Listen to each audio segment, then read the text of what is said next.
ஓம் சாந்தி. B.K. Surajbhai அவர்களின் தாரணை வகுப்பு, செப்டம்பர் 2, 2024.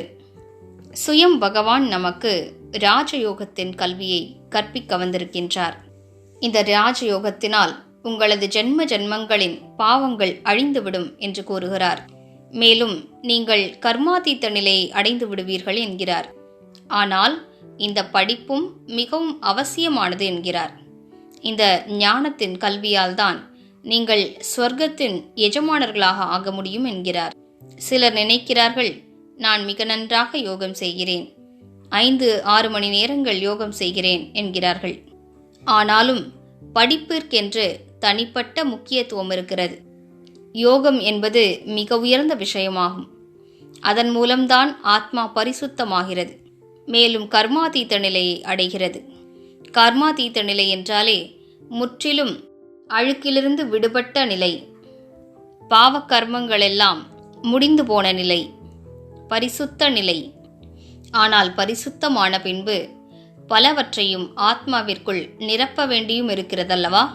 ஈஸ்வரிய பொக்கிஷங்கள், தூய்மை தன்மையின் பலம், ஞானத்தின் பொக்கிஷம், வரங்கள் மற்றும் இன்ன பிற விஷயங்களை நாம் ஆத்மாவிற்குள் நிரப்பிக்கொள்ள வேண்டுமல்லவா? யோகியாக ஆவதற்கும் நாம் ஞானியாக ஆக வேண்டியது அவசியமாகும். ஞானத்தை பயன்படுத்திதான் நாம் சுயத்தை வீணான விஷயங்களிலிருந்து விடுவிக்க முடியும்.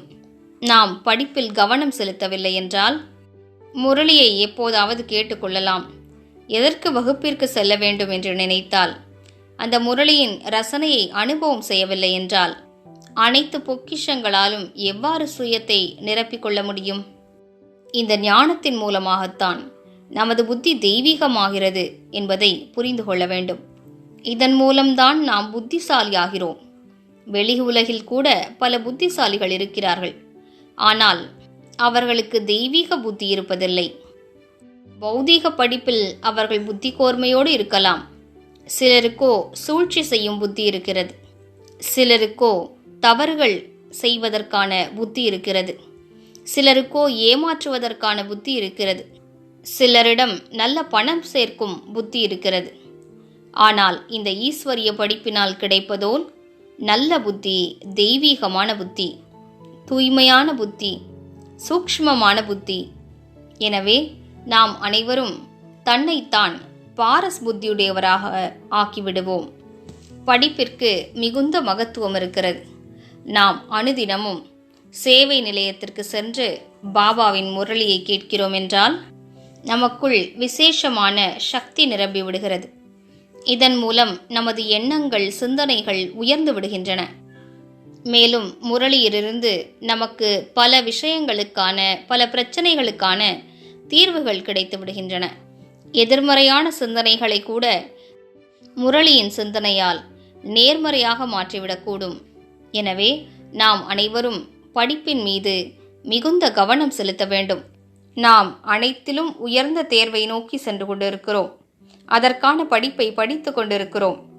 இந்த உலகில் பாருங்கள், IAS, IPS, உயர்ந்த மருத்துவ படிப்பு, IIT இவற்றிற்காக படிக்கக்கூடியவர்கள் எத்தனை கடுமையான உழைப்போடு படித்து கொண்டிருக்கிறார்கள். அப்போதுதான் நல்ல பதவி கிடைக்கிறது, மகிழ்ச்சி ஏற்படுகிறது, சமுதாயத்தில் பெயர் புகழ் கிடைக்கிறது. அதுபோன்று நமக்கு பகவானே படிப்பிக்கிறார். மேலும் இந்த படிப்பும் உயர்ந்ததிலும் உயர்ந்ததாகும். கிடைக்கும் பதவியும் அனைத்திலும் உயர்ந்ததாகும். உலக மகாராஜா என்ற பதவியே அடையலாம். அதுவும் ஒரு பிறவிக்கல்ல, ஜென்ம ஜென்மங்களுக்கான உயர்ந்த பதவியை அடைவதற்கான அழகான வாய்ப்பு நமக்கு கிடைக்கிறது. இந்த படிப்பு உயர்ந்ததாக இருப்பதனால் இதற்கு வரும் சோதனை தாளும் கடினமானதாகவே இருக்கிறது. ஆனாலும் பாபா நமக்கு அனைத்து யுக்திகளையும் கூறியிருக்கிறார். பலவிதமான தடைகளை கடந்து செல்வதற்கு, பிரச்சனைகளை விளையாட்டை போன்று முடித்து விடுவதற்கு பாபா யுக்திகளை வழங்கியிருக்கிறார். நமது தேர்வோ மிக பெரியதாகும். ஒவ்வொரு நாளும் நமது பரீட்சை நடக்கிறது. இந்த வாழ்க்கையே ஒரு அழகான பரீட்சையாகும். ஞானத்தின் பலத்தினால் இந்த பரீட்சையில் நாம் நன்றாக மதிப்பெண் பெற்று முழுவதுமாக தேர்ச்சி பெற வேண்டும். எனவே வாருங்கள், ஞானத்தை பகிர்ந்தளிப்போம். இந்த ஈஸ்வரிய ஞானத்திற்கு மிகுந்த மதிப்பளிப்போம். ஞானத்தினால் நமது மனநிலை பக்குவப்படுகிறது. மேலும் அப்போதுதான் யோகத்தினுடைய பரமசுகமும் அனுபவமாகிறது. நாம் 4 சப்ஜெக்டுகளிலும் நல்ல மதிப்பெண்களோடு தேர்ச்சியடைய வேண்டும். ஓம் சாந்தி.